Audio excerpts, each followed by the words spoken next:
हुआ क्या, उत्तर प्रदेश में जिनने बताया उनकी मामा की लड़की के साथ ये हुआ था।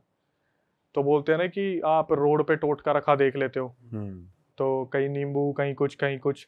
कुछ लोग इस चीज़ पर बिलीव नहीं करते और कुछ लोगों से गलती हो जाती है। तो उनके मामा की लड़की कॉलेज जाती थी, घर से मेरे ख्याल से 2 3 किलोमीटर था, तो पैदल पैदल जाती थी, पैदल पैदल आती थी। एक दिन वो आई घर में, और घर में आने के बाद धीरे धीरे उनकी तबीयत खराब होनी स्टार्ट हो गई। ठीक है, जब तबीयत खराब हुई तो उस चीज़ को 15 दिन हो गए, 1 महीना हो गया, 2 महीना हो गया। अब आप एक चीज़ देखना, ये इंडियन मेंटालिटी में है कि हम क्या होते हैं ना कि जिनकी तबीयत खराब हो जाती है वो लोग एक्चुअल डॉक्टर के पास न जाके केमिस्ट के पास जाते हैं पैसे बचाने के लिए, कि मेरे सर में दर्द हो रहा है दवाई दे दो। तो केमिस्ट भी नॉर्मली हाल वगैरह देख के कुछ दवाइयाँ वगैरह दे देते थे कि ये दवाई ले लो, ये ले लो, वो ले लो। 3 महीने बाद उस लड़की की तबीयत बहुत ज़्यादा खराब होनी स्टार्ट हो गई। तो उन्हें ये चीज़ समझ में आ गई कि यार तबीयत बहुत ज़्यादा खराब हो रही है और ये दवाइयों से काम नहीं चलेगा। तो वो लोग जो फैमिली मेंबर्स है उसे डॉक्टर के पास लेके गए। डॉक्टर ने उनको बहुत डांटा कि तुम्हें शर्म आनी चाहिए कि तुम्हारी लड़की, इतना ज़्यादा बुखार हो रहा है इसे, 3 महीने से तबीयत खराब है, तुमने अभी तक हॉस्पिटल नहीं पहुंचाया इसे। उनके बोलने पे इन्होंने कहीं से पैसा उठाया और ये लोग हॉस्पिटल लेके चले गए। अब हॉस्पिटल को कितना ही अफोर्ड कर पाएंगे, वहां पर वो लड़की 1 महीना रही, ठीक हो गई। जैसे ही डॉक्टर बोलते ना डिस्चार्ज कर दो, उसी दिन रात को उसकी तबीयत एकदम बहुत ज्यादा खराब, और डॉक्टर सर पकड़ लेते कि यार ये चीज समझ नहीं आ रही भाई, अचानक से जैसे ही डिस्चार्ज की बात आती है इस लड़की को हो क्या जाता है, तबीयत रातों रात एकदम से बहुत खराब। फिर दोबारा बोलते नहीं नहीं अभी डिस्चार्ज नहीं कर पाएंगे, थोड़ा सा और रोकना पड़ेगा। दूसरा महीना हुआ, 2.5 महीना हुआ, तो पेरेंट्स ने बोल दिया कि देखो हमारे पास इतना पैसा नहीं है, आप लोग कुछ करके प्लीज इसे डिस्चार्ज कर दो। फिर बोले ठीक है, डिस्चार्ज की फॉर्मेलिटीज कर लो। भाई शाम के अंदर फिर दोबारा उस लड़की की तबीयत ऐसी हो गई, बहुत ज्यादा खराब। डॉक्टर नहीं समझ पा रहे, घर वाले नहीं समझ पा रहे, सब ऑब्जर्व कर रहे हैं कि यार अब इसको बोलते हैं ना जैसे टेक्निकल फॉल्ट है कि अचानक से कोई फॉल्ट आ गया। ऐसे ही इंसान की बॉडी में अचानक से कोई बीमारी अगर उभर के आ रही है तो अचानक से नहीं पकड़ी जा सकती वो। उस लड़की के सारे टेस्ट वेस्ट कराए गए, लाखों रुपए खर्च होते दिख रहे थे, और वो लाखों रुपए मार्केट से उठाया जा रहा था और बहुत ज्यादा कर्जा बढ़ता जा रहा था। और लड़की के साथ ऐसा होता था, जैसे इन्होंने 2.5 3 महीने में बोला कि यार अब तो कम से कम आप एक काम करो, देख लो अगर हो सके तो, हमारा पैसा नहीं है इतना हमारे पास, तो हो सके तो लड़की को अब आप डिस्चार्ज कर दो, हम घर ले जाएंगे जो भी केयर होगी।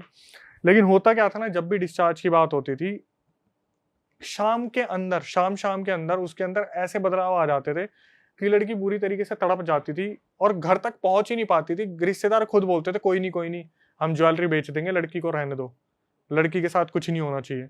तो इस चीज को होते होते 6 महीने हो गए, जहां पर लड़की सिर्फ हॉस्पिटल में ही है और पैसा बहुत ज्यादा फुक रहा है। 1 महीना, 2 महीना, 3 महीना, 4 महीना, 5 महीना, 6 महीना हो गया। जब 6 महीने बाद इनके रिश्तेदारों ने ना एक चीज बोली, बोले कि आप एक काम करो, आप ना इसके साथ साथ किसी से एक बार पता करवाओ कि कोई ऊपरी चीज तो नहीं है। डॉक्टर का बोलना था कि इस लड़की के साथ ना कोई स्प्लिट पर्सनैलिटी का केस है, जिसने अपने अंदर खुद को ना बीमार बना रखा है, कि जब भी डिस्चार्ज करने की बात बोलते तो वो फीमेल्स बाहर आ जाती है और बहुत दर्द दिखाना शुरू कर देती है क्योंकि टेस्ट में कुछ नहीं आ रहा। लेकिन होता क्या था, जब इसको बहुत ज्यादा बीमार होती थी इसके ऊपर ब्लड चढ़ाया जाता था, बहुत ज्यादा ब्लड चढ़ाया जाता था, अचानक से ब्लड की बहुत ज्यादा वीकनेस आ जाती थी, हीमोग्लोबिन और दूसरी दूसरी चीजें, तो ब्लड बहुत ज्यादा चढ़ता था इस पे, जिससे खर्चा बहुत होता था। क्या हुआ, इस चीज को 6 महीने हो गए। तो जब इन्होंने एक तांत्रिक से पता करा, तांत्रिक ने बोला देखो भाई ऐसे तो पता चलेगा नहीं, आप एक काम करना, उनको दिया एक धागा जो ताबीज वगैरह होता है, बोले एक काम करना, इसको तुम ताबीज बांधो और किसी भी हालत में इस लड़की को तुम डिस्चार्ज करवा के हॉस्पिटल से घर ले आओ। ठीक है, घर जब आप लेके आओगे ना, अगर अगले दिन जब आप घर लेके आओगे तो अगले दिन अगर ये बीमार रही तो समझ जाना इसके साथ कोई दिक्कत है बीमारी की। अगर घर आने के बाद ये ठीक हो गई तो भाई इसके ऊपर कोई ऊपरी चीज है, जिसको ताबीज ने, जिसको उस धागे ने बांध दिया, जो भी इसके अंदर पोजेशन है।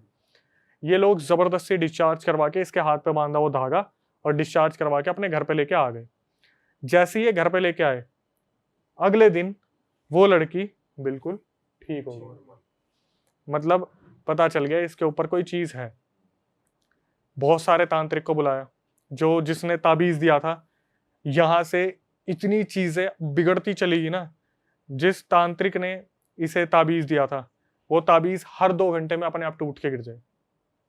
ताबीज दिया बांधने के लिए, वो 2 घंटे में टूट के गिर जाए, और फिर ये बार बार एग्रेसिव हो जाए, मेरे को हॉस्पिटल लेके चलो, मेरी तबीयत खराब हो रही है, मेरे को हॉस्पिटल लेके चलो, मुझे घर में नहीं रहना, मेरे को नहीं रहना, मेरे को हॉस्पिटल लेके चलो। किसी और तांत्रिक को बुलाया, उसने फूंक के पानी वानी मारा, ताबीज दिया, वो वहां से निकले। ये स्पिरिट पता क्या कर रही थी, ये जो भी एंटिटी थी सबका पागल बना रही थी उसके सामने। हाँ मैं ठीक हूँ, हाँ मैं ठीक हूँ, हाँ मैं ठीक हूँ। जैसे ही वो वहां से जाए, ताबीज अपने आप टूट के गिर जाए। 2-2 ताबीज दिए जा रहे दोनों हाथों के लिए। जैसे ही वो तांत्रिक वगैरह कोई भी निकले, भाई वो टूट के गिर जाए ताबीज वहां पे, और ये अपना असर दिखाना शुरू कर दे कि मैं बहुत ज्यादा पोजेस हो गई हूँ, फिर दोबारा मेरे को हॉस्पिटल लेके चलो, मेरे को यहाँ दर्द हो रहा है, यहाँ दर्द हो रहा है, मेरे सर में दर्द हो रहा है, माइग्रेन, ये वो, पेट में दर्द, अंतड़ियों में दर्द। घर वाले परेशान हो गए। कम से कम अभी तक 20 से 25 तांत्रिक इन्होंने बदल दिए, और इस चीज को होते होते 10-15 दिन हो गए, और ये लड़की जो है बहुत ज्यादा वीक होती जा रही है, इसकी बॉडी का वेट गिरता जा रहा है, गिरता जा रहा है, गिरती जा रही है। तो अचानक से किसी ने बोला कि आप एक काम करो, किसी मौलवी को दिखाओ। कोई मौलवी है, उसका नाम बताया गया और बोला कि एक मौलवी है, उनको दिखाओ आप। उस मौलवी को बुलाया, वो मौलवी बैठा, उसने एक पानी फूका, मतलब जो पानी में फूक मारी और पानी इसके ऊपर दे के मारा, तो पहली बार वो एंटिटी सामने आ गई। तो उससे पूछा कि हाँ क्या चाहती है तू, मारेगी क्या इसे? तो वो एंटिटी बोली कि मुझे ये लड़की बहुत पसंद है, इसे मैं अपने साथ लेके जाऊंगी। बोले कि तेरी कहानी क्या है, तेरी इच्छा क्या है, तू वो बताना, इस लड़की को क्यों लेके जाएगी तू? तो उसको वो बोली कि क्या कहते हैं, मुझे बस इतना पता है, मैं इसे नहीं छोड़ने वाली, मैं तो इसे लेके जाऊंगी। तो मौलवी ने एकदम से फिर पानी फूका, दे के मारा, वो लड़की वहीं की वहीं बेहोश होगी। मौलवी बोला ऐसा है, 2 दिन का टाइम दो मुझे, मैं कुछ ना कुछ इंतजाम करता हूँ, कुछ लेके आऊंगा जिससे इस लड़की को, जो एंटिटी है, पहले तो इसे पकड़ा जाए, क्योंकि एंटिटी पकड़ में नहीं आ रही। ठीक है, ये क्या करती है, बहुत समझदार है, जब भी इसके साथ कोई ऊंच नीच होती है, लड़की का शरीर छोड़ देती है उसी टाइम पे। बांध नहीं पा रहे, क्योंकि मौलवी पहली बार आया था, बांधने की कोशिश तो क्या ही करता, पहले जानने की कोशिश करी, वो एंटिटी निकल के भाग गई। तो मौलवी बोला कि मैं आऊंगा 2 दिन बाद, तब तक इसको आप संभालो। उस लड़की के लिए पता कितने ताबीज दिए थे? 6 ताबीज दिए थे, 2 चोटी पे बांधे, एक इस हाथ पे, एक इस हाथ पे, और 2 गले के लिए। वो ताबीज ना पता कैसे टूटते थे? शाम को एक निकल गया, सुबह तक एक निकल गया, अगले दिन दोपहर तक एक निकल गया, और मौलवी को पता था ये होगा, उसकी इसीलिए 6 ताबीज दिए थे कि 6 के 6 कैसे तो रोक के रखेंगे जब तक 2 दिन निकलेंगे। 2 दिन बाद वो मौलवी आया, उसने देखा सारे ताबीज उतर चुके हैं। खुद ही तोड़ती होगी वैसे। भाई वो तोड़ती नहीं थी, उसने बताया, जो बंदा है ना, उसने बोला ये सिर्फ लेटी रहती थी और ताबीज अपने आप खुल के गिर जाते थे, और 7 गांठें भी बंदी होती थी ना, 7 की 7 गांठें अपने आप खुल जाती थी। ऐसा भी तो हो सकता है वो जो एंटिटी उसके अंदर है वो खुद से ही करवा रही हो, तो खुद से हो रहा होगा ना, मतलब करते वो बंदी रही होगी खुद से।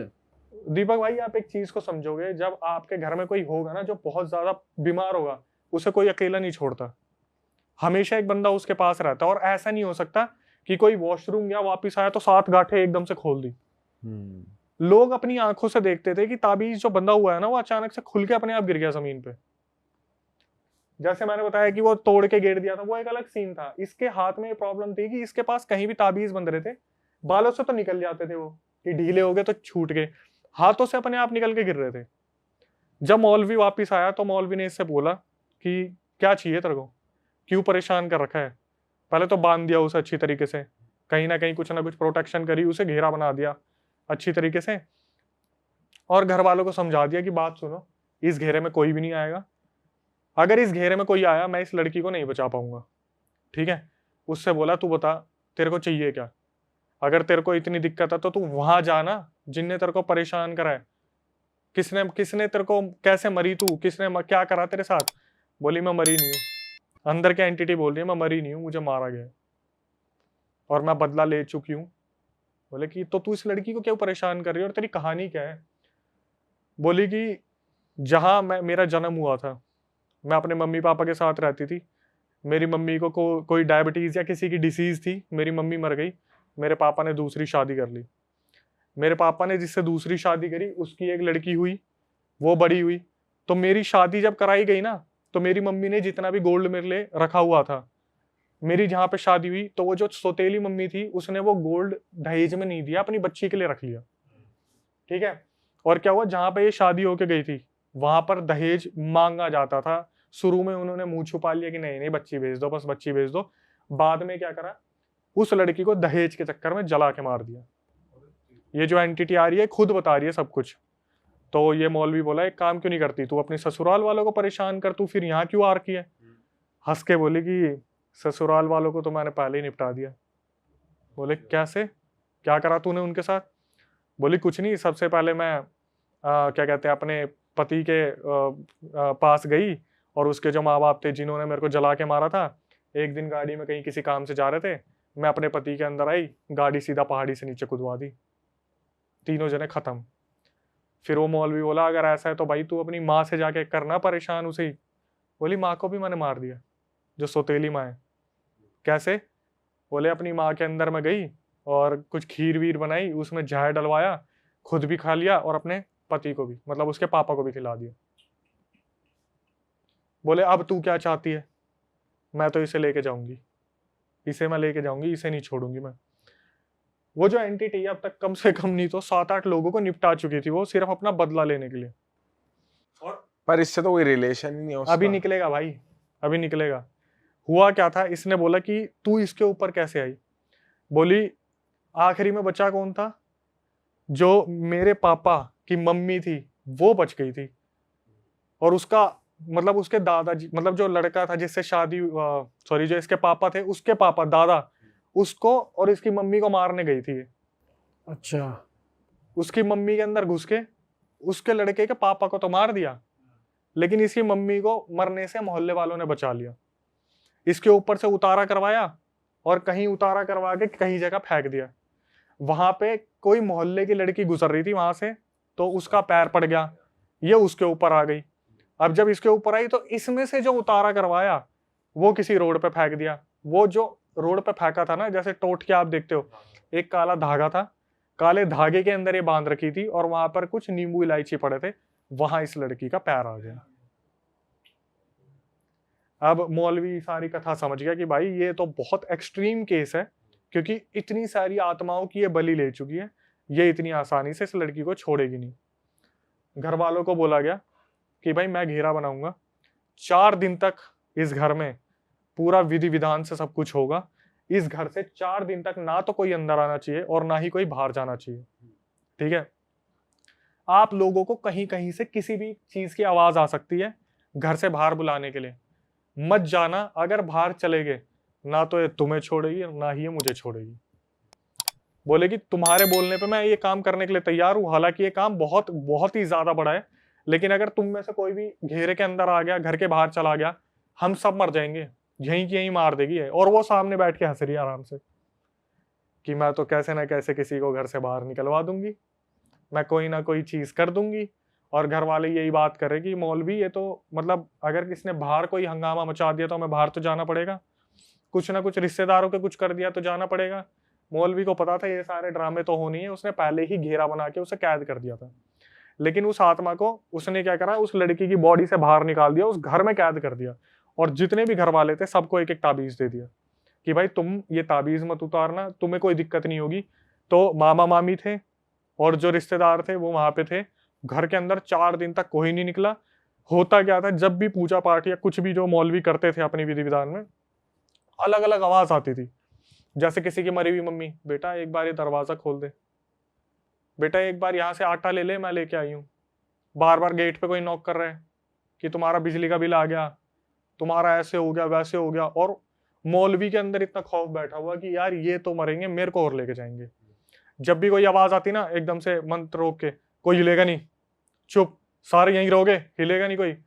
बच्चा खेलता खेलता गेट की तरफ, पकड़ो उसे, पकड़ लो, इसे बाहर नहीं जाना चाहिए, क्योंकि उसके दिमाग में ये चल रहा है मैं इनको नहीं बचा रहा, मैं अपने आप को ही बचा रहा हूँ। सही बात है भाई 4 दिन तक ये पूरा चलता रहा। उसके बाद सोचो उन्होंने क्या करा, उसका उतारा कहीं और फेंकवा दिया। अब कई बार कई लोगों की लाइफ में ऐसे हॉरिबल इंसिडेंट होते हैं, उनकी डेथ हो जाती है, और उसके बाद आप एक बिल्कुल फ्लिप साइड देखोगे इस वाली स्टोरी के अंदर, जहाँ पर एक कैरेक्टर दोस्ती का एक बहुत बड़ा आपको दिखाई देगा। ये मतलब ये मेरी पर्सनल फेवरेट स्टोरीज़ में से एक है, और ये किसी का रियल एक्सपीरियंस है जिन्होंने मेरे साथ शेयर किया था। मुंबई से बिलोंग करते हैं, तो मुंबई ही इनकी फैमिली रहा करती थी। बंदे का नाम था गौरव, तो ये इनका विलेज था कर्नाटका में, जो नेटिव विलेज होता है। तो जब ये शायद करीबन 4-5 साल का था तब ये, कि उससे तो बच्चे को ध्यान रहता नहीं है, तो ये अपनी दादा दादी के घर पे गया हुआ था। तो इनकी जो दादा दादी थे वो वहाँ पे एक बड़ा मंदिर का टेंपल था, मतलब मंदिर था तो शिवा टेंपल, उसके ट्रस्टी थे वो। तो उनका घर जो था वो मंदिर में ही था, मतलब पूरा जो एरिया होता है तो मंदिर और घर एक ही जगह पर था, और गांव के सभी लोग मंदिर में पूजा पाठ करने आया करते थे। तो जब ये पहुंचा तो वहाँ पर इसके साथ, इसकी एज का कोई था नहीं कि इसके साथ ही खेल पाए, तो घर में बैठा बैठा बोर होता रहता था। तो एक दिन इनके पड़ोस 1-2 ब्लॉक छोड़कर एक फैमिली रहती थी, तो वो फैमिली आई पूजा करने। तो उनकी एक बेटी थी, तो जो ऑलमोस्ट इसी की एज की थी, 4-5 साल की। तो ये देखा कि सेम एज की, तो उससे खेलने के लिए गया था, पर उसने उससे इंटरेक्ट नहीं किया, वो अपनी मम्मी के पास जाके छुप गई। तो फिर वो आके बैठ गया, फिर उसने अपने पापा से बोला कि पापा मेरे को तो वापस मुंबई ले चलो, यहाँ मेरे साथ कोई खेलने वाला है नहीं, मैं तो बड़ा बोर होता रहता हूँ। अच्छा, ये बातें हैं आप मान लो वापस से 87-86 के टाइम की, जब तक आज तक के सब जुगाड़ नहीं होते थे टाइम पास करने के, है ना। आजकल तो कोई बच्चा बोर ही नहीं हो सकता। आजकल क्या होता है, मेरी जो छोटी वाली बेटी ना, वो रात भर सोती नहीं तो रील देखते रहती है। अच्छा, क्या ही करे उनका, बच्चे भी रील देख रहे हैं। अरे बच्चे सबसे ज़्यादा कंज्यूम कर रहे हैं। चुप कराने का नया तरीका मिल चुका है पेरेंट्स को भी। चलो अगर कोई रो रहा है तो फिर इसमें लोग बोलेंगे कि क्रिटिसाइज करते हैं, बट पॉइंट ये है कि टेक्नोलॉजी के ना इतना घुस गई ना, आप अवॉइड नहीं कर सकते। आप कब तक कंट्रोल कर लोगे? आपको सुबह काम करना है ना, अभी आपके उस फेज में नहीं हो ना, इसलिए बीन देयर डन दैट वाली बात करोगे। बेटा करो, तुम शादी करो, बच्चे करो। तो वो रहता है। तो ऐसे खैर उस टाइम पे नहीं था, तो वो बेचारा बोर रहा था, बच्चा खेलने वाला ही नहीं कोई साथ में। तो उसके पापा उसको लेकर गए उस लड़की के यहाँ। अब आप जानते हो उस टाइम पे गांव में कास्ट डिस्क्रिमिनेशन तो बहुत होता था, तो उनकी कास्ट तो लोअर कास्ट से बिलोंग करते थे। तो इनके दादाजी बोलते हैं कि यार तू ऐसे वहाँ पे मत लेके जाओ उसको। बोलते अरे पापा कुछ नहीं होता, क्या सब मचा के रखा है आप लोगों ने। तो वो छोड़ के आता है, उसकी फैमिली से बोलते हैं कि भाई मेरा बेटा है ये, अगर आप लोगों को दिक्कत नहीं हो तो, क्योंकि हम लोग बाहर से आए हैं, तो इसके साथ खेल लेगा, सेम एज के दोनों बच्चे। तो बोला हाँ बिल्कुल सर, कोई बात नहीं है। तो ऐसे वो पापा भी वहीं रहे उसके, 2-3 घंटे में दोनों बच्चे फेमिलियर हो गए और वो साथ साथ खेलने लग गए। तो धीरे धीरे वो 10 दिन तक वहाँ पर रहे, तो रोज़ वो उसी के साथ खेलता था। तो उन दोनों की बहुत अच्छी बॉन्डिंग हो गई। तो ये मान लो बचपन के वो दोस्त बन गए।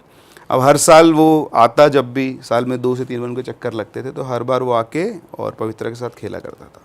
तो ऐसे धीरे धीरे दोनों बच्चे बड़े हुए।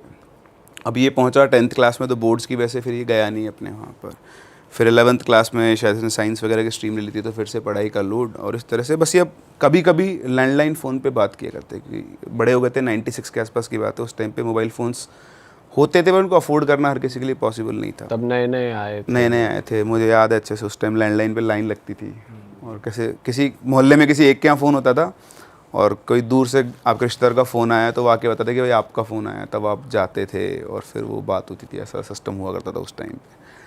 तो कभी कभी उनकी लैंडलाइन पे बात होती थी। तो एक बार लास्ट उनकी बात हुई थी 11th क्लास में, जब वो था, उसमें इनका कुछ आर्ग्यूमेंट हो गया था, और उसने बताया ठीक है आजकल मुझे फ़ोन मत करना। तो वो भी बंदा अपने ईगो पे ले गया, और उसने भी कभी उसको दोबारा फ़ोन नहीं किया। 12th कंप्लीट हुई। 12th कंप्लीट होने के बाद फिर उसने सोचा कि अब मैं चलता हूँ गाँव, अब मैं पवित्रा से वहीं चल के बात कर लूँगा जो भी है डिस्कशन। तो वो वहाँ पहुँचता है, पहुँच के पहले अपने घर जाता है, और अपने घर जाने के बाद बैग वैग रख के सीधा दादी दादा से मिलकर सीधा वो पहुँच जाता है पवित्रा के घर की तरफ। लेकिन वहाँ जब वो पहुँचता है तो देखता है और जो घर था वो तो खंडर बन चुका था, मतलब कोई रहता नहीं है उसके अंदर। उसके आसपास के 1-2 घर जो वो भी खाली थे। तो समझ में नहीं आता, तो अपने दोस्तों के पास जाता है जो 1-2 गाँव के बच्चे और थे, उनसे पूछते कि यार ये पवित्रा कहाँ गई। तो बोलते कि यार वो तो बहुत टाइम पहले ही चली गई यहाँ से, वो और उसकी फैमिली बेंगलोर शिफ्ट हो गए। तो बोले बेंगलोर में कहाँ? बोले यार हमको नहीं पता। फिर वो अपने घर आ गया वापस। वो सोचता रहा कि ऐसा कैसे हो सकता है, और अब उसको ये रियलाइज़ होता है कि यार मुझे वापस फ़ोन कर लेना चाहिए था। तो मैंने 2 साल से कुछ बात करने की कोशिश ही नहीं की। फिर वो अपनी दादी के पास गया, तो दादी से पूछता है कि दादी ये कहाँ गई। तो बोलते बेटा वो तो बाहर चले गए यहाँ से छोड़ छाड़ के, तेरे को नहीं पता क्या? तो बोलते नहीं, बोलते तेरी बात भी नहीं कभी। बोले नहीं। बोले कोई बात नहीं, छोड़, चले गए तो अब क्या कर सकते हैं। तो उसने बहुत कोशिश की बेंगलोर का एड्रेस मिल जाए, कुछ पता चल जाए, पर कोई कुछ बताते नहीं था, सबका यही था। फिर एक दिन वो इनका जो मंदिर था उसी मंदिर में बैठा हुआ था। तो मंदिर में एक पुजारी थे, तो जब वो छोटा था तब से उनसे बातचीत करता था। वो इसको सिखाया करते थे पूजा पाठ करना, अलग अलग चीज़ें। तो वो पूजा कर रहे थे, उसको बैठा हुआ उनका वेट किया। वो पूजा ख़त्म करके बाहर आए, मंदिर के बाहर मंदिर के अंदर एक पट्टी बनी थी, वहाँ बैठ गए दोनों। और उसने पूछा उनसे पुजारी जी से कि पुजारी जी एक बात बताओ, ये पवित्रा कहाँ गई, मतलब इसका आपको पता है कि बेंगलोर में कहाँ रह रही हैं?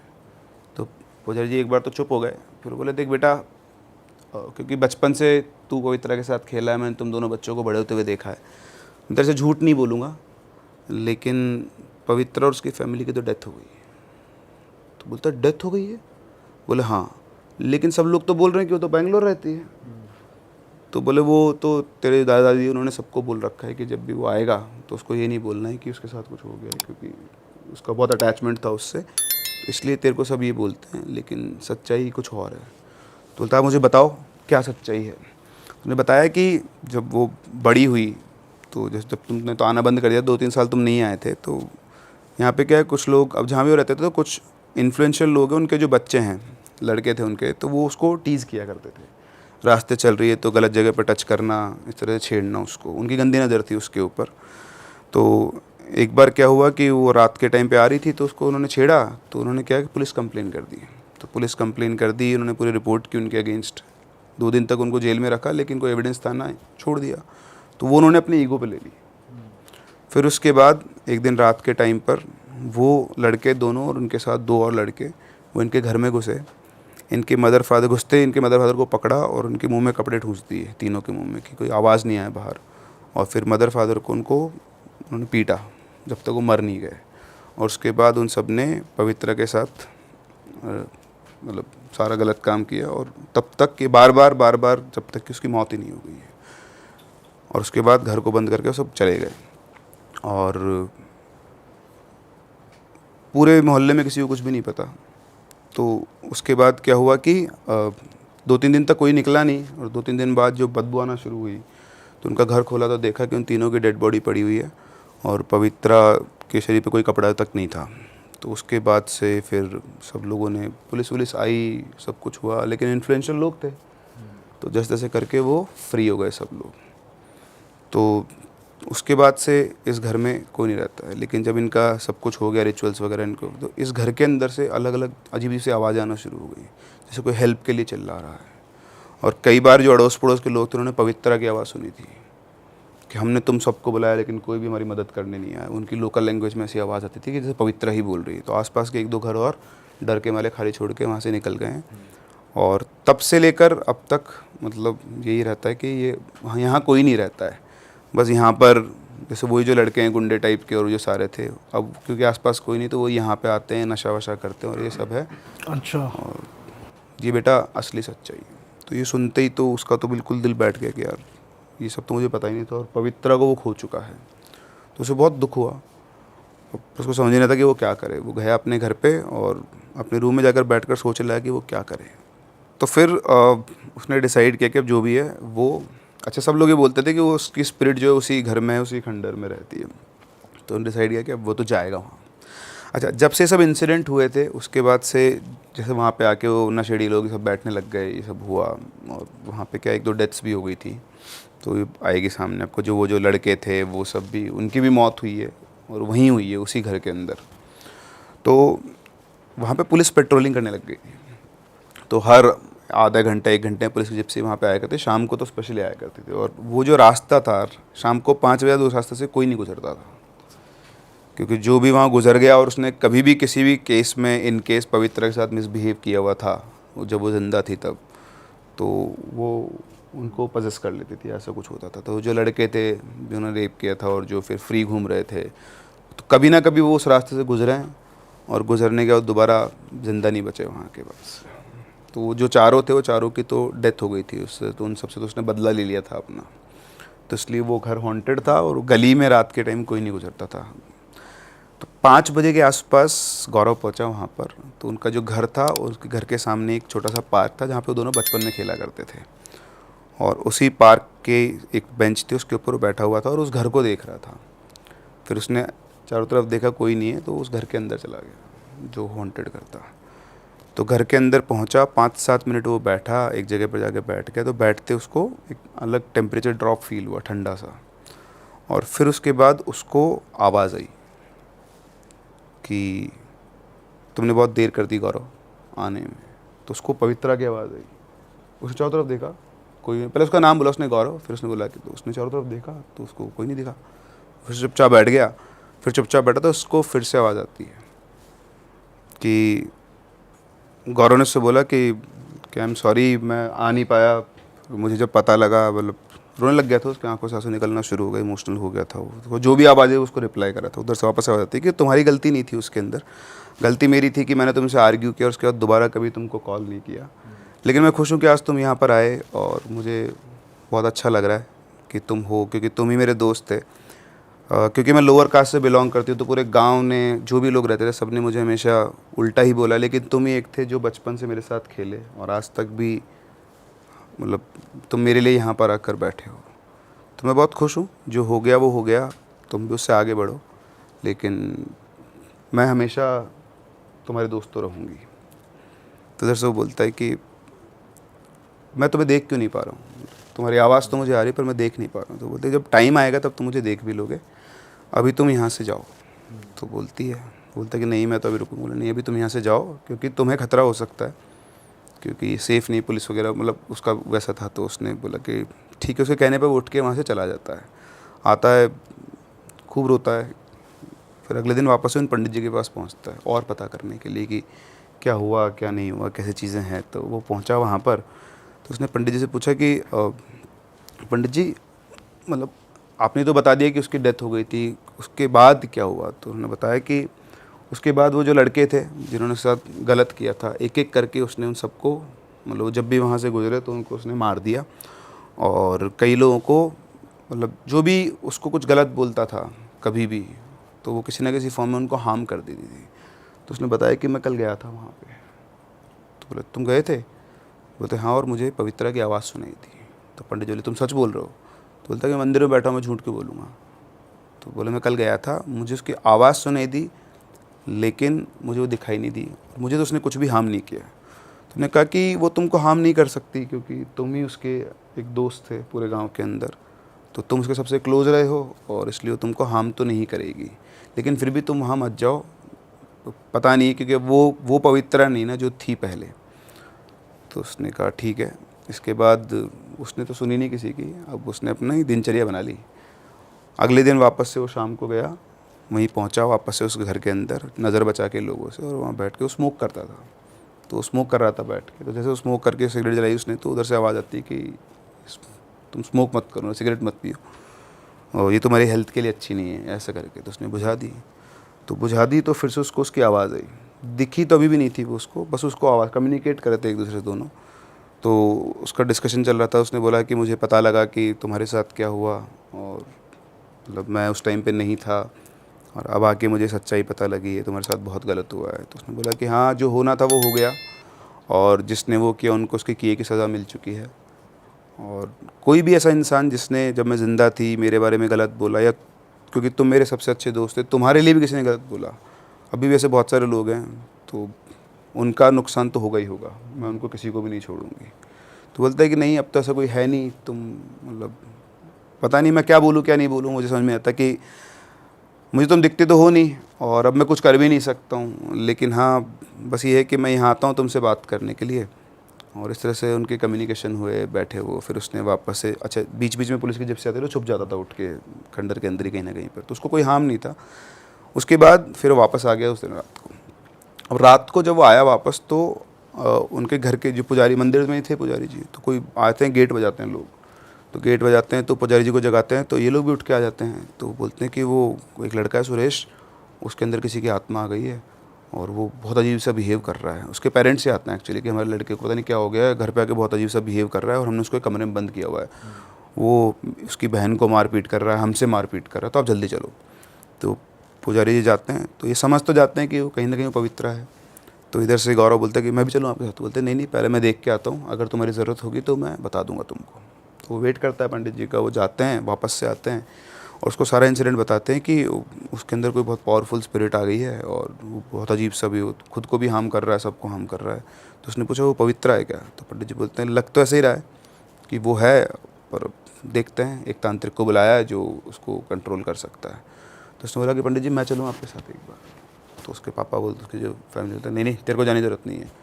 तो पंडित जी के पास जाता, बोलते हैं पंडित जी आप मेरे को लेकर चलो, अब तो बड़ा हो गया था क्योंकि, तो हो सकता है मैं एक बार कोशिश करता हूँ। तो उसके पापा ने मना कर दिया कि नहीं नहीं। तो पंडित जी ने समझाया कि देखो साहब, ये 2 दिन से जा भी रहा है उस खंडर में, ये उससे बातचीत भी करा जैसे बताता है, तो इसको वो हार्म नहीं करेगी, आप चिंता करो, साथ में मैं जा रहा हूँ। हो सकता है कि उस लड़के की भी ज़िंदगी का सवाल है। तो वो जाते हैं अंदर, तो वहाँ पहले तांत्रिक पहुँच चुका होता है।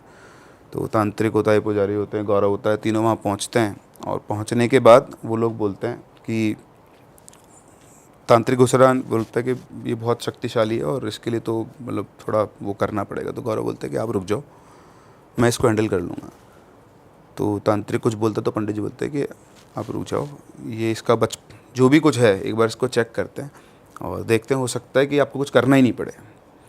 अच्छा, ये जो लड़का था सुरेश, ये गौरव का ही दोस्त था, पहले रहा हुआ है। और इसकी एक छोटी सिस्टर थी जो इसको भी भैया ही बोला करती थी। तो वो आते ही रोने लग गई बहुत तेज कि भैया देखो, भैया को क्या हो गया है, ये वो। तो वो अंदर जाता है, तो तांत्रिक सब बाहर होते हैं, पुजारी जी उसको अंदर छोड़ते हैं और बोलते हैं कि अगर कुछ भी दिक्कत हो तुम बहुत तेज़ चिल्ला देना, हम लोग सब अंदर आ जाएंगे। अगर तुम्हारे पास ऐसा लगता है मान लो तुम्हारे पर वो हमला करे या कुछ भी हो। तो अंदर घुसता है, गेट बंद करता है, तो सामने सुरेश बैठा हुआ होता है और उसकी चेहरे पे एक अलग सा डर रहता है और ऐसा लगता है कि वो खुद वो नहीं है। तो अंदर घुसते ही वो बोलता है कि पवित्रा तुम ये क्या कर रही हो। तो सेंस कर गया था कि वही है। तो बोलती है गौरव तुम चुपचाप यहाँ से चले जाओ, मैं तुमको हार्म नहीं कर सकती हूँ, ये तुमको बहुत अच्छे से पता है, लेकिन इसको तो मैं नहीं छोड़ूंगी। तो बोलते हैं कि तुमने इसको पजेस क्यों कर रखा है। बोले शायद तुम भूल गए वो दिन जिस दिन तुम और मैं आ रहे थे, और जब मैं आ रहे थे तो इसने मेरी कास्ट को लेकर मुझको बहुत उल्टा सीधा बोला था। उस दिन तुम इससे लड़ गए थे और जब लड़ाई तो इसने तुम्हारे पेट में लात मार दी थी और मुंह पे भी तो तुम्हारा खून निकल गया था और मेरे लिए बहुत गलत बोला था। आज कहीं जाकर मेरे चंगुल में आया है और इसको इसके किए की सज़ा ज़रूर मिलेगी। मतलब रिवेंज फॉर्म के अंदर आ गई थी प्रॉपर कि जिसने मेरे लिए गलत बोला है उसको तो बदला लेंगे। हाँ, तो उसने बोला कि देखो तो बहुत पुरानी बात है, बचपने में किसी ने कुछ बोल दिया तुम उसको क्यों लेके बैठे। बोले नहीं, वो एडमेंट थी कि नहीं मैं तो इसको नहीं छोड़ूंगी। फिर समझाया कि देखो तुम भी एक लड़की रही हुई हो, इसकी जो सिस्टर है वो मुझे भैया बोलती है, अगर तुमने इसको कुछ हार्म कर दिया तो सोचो इसकी फैमिली का क्या होगा। तो बोलती मुझे उससे कोई मतलब नहीं है किसका क्या होगा क्या नहीं होगा, तुम चुपचाप यहाँ चले जाओ। तो मैं पहले ही बोल चुकी हूँ, वापस से बोल रही हूँ कि ये तो नहीं बचेगा लेकिन तुमको मैं कुछ भी नहीं कर सकती। तो बोलता है कि अगर तुम मुझे दोस्त मानती हो तो उस दोस्ती के वास्ते ही बोल रहा हूँ कि इसको छोड़ दो, ऐसा मत करो, कोई बात नहीं, इसको माफ़ कर दो, इसने तुम्हारा उससे ज़्यादा तो कोई नुकसान नहीं किया। तो वो नहीं मानी, तो उसने जाके क्या उसका हाथ पकड़ा सुरेश का। तो उसका जो हाथ था उसको हाथ में ही फोर्स फील होता कि बहुत स्ट्रॉन्ग फोर्स है। तो उसने बोला कि तुम मेरी बात को समझो, ऐसा कुछ नहीं है, ये तो आप इसकी फैमिली का क्या हो गया, मर गया कुछ हो गया। तो उसने बहुत समझाया उसको, समझाने उसने बोला कि ठीक है तुम हो इसलिए मैं इसको छोड़ रही हूँ। तो जैसे उसने बोला एकदम से उसका हाथ ढीला पड़ गया और उसके पास में से एक ठंडी सी हवा सी निकली और सब नॉर्मल, सुरेश नॉर्मल हो गया। बहुत ज़्यादा थकान सी उसको फील हो गई थी तो उसको तो लिटा दिया, बाहर निकला गेट से, बोलता है कि अब सब ठीक है। फिर वो पुजारी जी के पास गया तो पुजारी जी ने पूछा कौन थी, तो वो पवित्रा ही थी, मैंने उसको समझाया है और अब वो चली गई है। तो यहाँ पे जाके ये वाला इंसिडेंट ख़त्म हुआ। तो अब सबको ये पता लग गया कि भाई गौरव जो है ना उसको ये हार्म नहीं करती है। तो वहाँ से वो निकलता है। अब निकलने के बाद अपने घर पहुँचता है, वो पंडित जी भी साथ में आते हैं। फिर वहाँ पे आके उसके फादर से इनका डिस्कशन होता है। तो उसके फादर को पंडित जी ने सबको समझा दिया कि देखो सर ये जा भी रहा है, इसको कोई हार्म नहीं हुआ है और वो आज भी जो हुआ है वो लड़का इसी की वजह से आराम से बच पाया है, वरना कुछ भी हो सकता था। तो उसके फादर भी समझते थे। तो उन्होंने पंडित जी ने कहा कि देखो गौरव तुम ही हो जो अब उसको मुक्ति दिला सकते हो, तो तुम उससे बात करो और ये देखो कि क्या हो सकता है क्या नहीं हो सकता है। तो उसके फादर पहले तो थोड़ा वो रेजिस्ट करे, फिर उनको समझ में आ गया कि ठीक है। उन्होंने बोला कि ठीक है ये बिल्कुल सही है, क्योंकि ऐसे अगर गांव में चलता रहेगा तो फिर कोई सोल्यूशन नहीं निकलेगा। तो अगले नेक्स्ट डे मतलब वापस से गौरव शाम को वही 5-6 बजे के आसपास वहीं पे जाता है। तो उसको कोई आवाज़ नहीं आती, बहुत देर तक बैठा रहता है। फिर वो वापस से सिगरेट जलाता है। तो जैसे ही सिगरेट जलाता है वापस से उसको आवाज़ आती है कि तुम स्मोक मत करो, मतलब सिगरेट नहीं पीनी है तुमको। उसने बोला मैं पी नहीं रहा था, तुम आई नहीं रही थी तो मेरे को जलानी पड़ी। फिर उसने बोला कि थैंक यू तुमने मेरे कहने पे कल उसको छोड़ दिया सुरेश को, है ना। और तो उसने बोला कि तुमको बीच में नहीं आना चाहिए था। बोलता मैं बीच में नहीं आता, लेकिन तुमको पता है कि उसका इतना बड़ा कोई वो था नहीं, वो तो जो पास था वो हो गया, उसको छोड़ना था और उसकी फैमिली का क्या होता है इसलिए। तो ऐसी बातचीत हुई उनके बीच में। फिर वो बोलता है कि मैं इतने दिनों से यहाँ आ रहा हूँ, मैं तुम्हारी आवाज़ सुन सकता हूँ लेकिन मैं तुमको देख नहीं सकता, मेरे को तुमको देखना है। तो बोलती कि तुम मुझे देख पाओगे लेकिन जब सही टाइम आएगा। तो बोलता सही टाइम कब आएगा। तो पूछती कि तुम कितने दिन और हो यहाँ पर। बोलते मैं 4 दिन और हूँ। बोले ठीक है तुम आज रात को 8 बजे के बाद आना, फिर तुम मुझे देख पाओगे, लेकिन सिर्फ तुम ही मुझे देख सकते हो, कोई और नहीं देख पाएगा। तो बोलता है ठीक है, बोलते तुम अभी जाओ और करीबन 8 बजे के बाद ही वापस आना। तो 8 बजे के बाद वापस आता है, अंदर पहुंचता है, बिल्कुल अंधेरा, तो बैठता है वहाँ जाकर, थोड़ी देर बैठ के फिर वापस से बातचीत शुरू होती है। तो बातें करते करते अचानक से उसकी आंखों के सामने एक लाइट आती है वाइट कलर की, और थोड़ी देर के अंदर वो लाइट पूरा उसकी फ्रेंड का फॉर्म ले लेती है, जो लास्ट टाइम उसने उसको देखा हुआ था उसी फॉर्म के अंदर। तो उसको देखते ही वो रोना शुरू कर देता है, रोते रोते बहुत देर तक रोता है, फिर अपने आप को संभालता है, फिर वो बातचीत करते हैं आपस में। तो उससे बोलता है कि मतलब तुम्हारी जो जगह है मतलब मेरी लाइफ में, वो एम्प्टीनेस तो हमेशा रहेगी, क्योंकि तुम मेरी चाइल्डहुड फ्रेंड रही हो और उसको कोई रिप्लेस नहीं कर सकता। मैं और कुछ तो नहीं कर सकता, लेकिन तुम मुझे ये बता दो कि तुम्हें मुक्ति कैसे मिलेगी, मतलब तुम क्या चाहती हो जिससे तुम्हारा, अब तुमने जो करना था वो कर लिया, रिवेंज ले लिया, अब इस तरह से बाकी गांव वाले यहाँ डर डर के जिए और हाँ, मुझसे अच्छा ही बताओ कि अब तुम्हें कैसे मुक्ति मिल सकती है। तो ये सब बात पंडित जी ने उससे कही थी कि तुम ये पता करो कि हम उसकी कैसे हेल्प कर सकते हैं, वरना वो एटर्निटी के लिए यहीं पर ट्रैप्ड रह जाएगी। तो उसने कहा कि मुझे ज़्यादा कुछ नहीं चाहिए, ये जो जगह है जहाँ ये घर है इसको हटा कर यहाँ पर एक चिल्ड्रंस पार्क बना दो, और ये हर कास्ट के बच्चों के लिए ओपन रहना चाहिए। मतलब ये जो कास्टिज्म वाला सिस्टम है इसको आप थोड़ा सा वो डाइल्यूट कर दो, कि गांव के अंदर उसने बहुत इस चीज़ को झेला है और वो आगे जनरेशन्स में ये चीज़ को झेलना नहीं चाहती है। तो उसने बोला ठीक है, ये काम तो मैं करवा दूंगा। तो बोलते बस इतना सा करवा दो और उसके बाद आई विल बी हैप्पी। तो बोलता है लेकिन फिर तो तुम हमेशा के लिए चली जाओगी।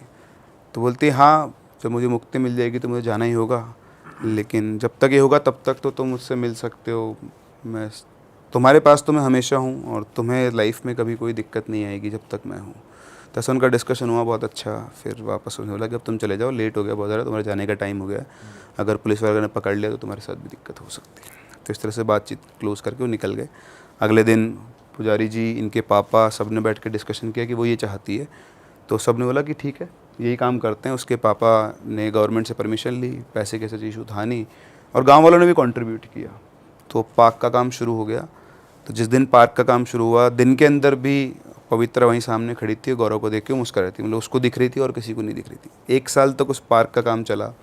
1 साल के बाद जब पार्क का इनॉग्रेशन था तब भी गौरव वापस आया वहाँ पर, और वहाँ पे उस दिन पवित्रा बहुत खुश थी। उसने उससे बातचीत की, उसको बताया कि ये बहुत अच्छा हो गया है, और फिर इनका डिस्कशन हुआ। फिर उसने बोला कि ये तो हो गया है, लेकिन अब तुम? तो बोलती कि अभी तो मैं हूँ यहाँ पर, ऐसा नहीं है, इतनी जल्दी नहीं जा सकते, इतनी जल्दी शायद हो सकता मुक्ति वगैरह कुछ होगा, उसका प्रोसेस नहीं मिल रहा होगा। तो तुम जब भी आओगे मैं यहाँ रहूँगी, लेकिन हाँ कुछ टाइम के बाद तो मुझे जाना ही होगा। तो उसने बोला कि लेकिन तुम चली जाओगी तो फिर मैं क्या करूँगा? तो बोलते कि जब तुम 30 साल के होगे ना तो तुम्हारी लाइफ में मैं वापस आऊँगी। हाँ, जब तुम्हारी एज 30 साल हो जाएगी तब तक तुम्हें जब भी मेरी ज़रूरत है तो मुझे याद कर लेना, मैं तुमसे मिलने आ जाऊँगी, या तुम यहाँ आओगे तो यहाँ तो मैं हमेशा हूँ ही, ऐसा उसने कहा। तो जब भी वहाँ जाता था वो उसके साथ बैठ के बातें किया करता, वो दोस्त की तरह वो बिल्कुल रहा था। फिर वो वापस आया, कॉलेज वगैरह उसने अपना कंप्लीट किया, उसकी एक जॉब वगैरह लगी एमएनसी में। 28 साल की उम्र में उसकी शादी हो गई। तो अपनी वाइफ को लेकर वो वहीं गया। उसने सब कुछ बता रखा था उसको पवित्रा के बारे में। तो वो दिन जब वो पहुंचा, उसने उसको देखे, वो खुश हुई और बोलती कि आज मेरा टाइम आ गया जाने का, अब आज का मैं तुम्हें दिखाई नहीं दूँगी कभी भी। तो ऑब्वियसली वो रोने लग गया कि ऐसा कैसे सकते, बोलते बस ये लास्ट था मेरा, अब हमेशा के लिए बाय बाय। फिर चली जाती है, उसको दिखना बंद हो गई थी। फिर 2 साल के बाद उनको एक बेटी होती है 30 साल की उम्र में, और फिर पवित्रा, और उसका नाम भी उन्होंने पवित्रा रखा हुआ है। अच्छा। सो वो उसकी बेटी की फॉर्म में वापस से उसके पास है, जो उसने प्रॉमिस किया था।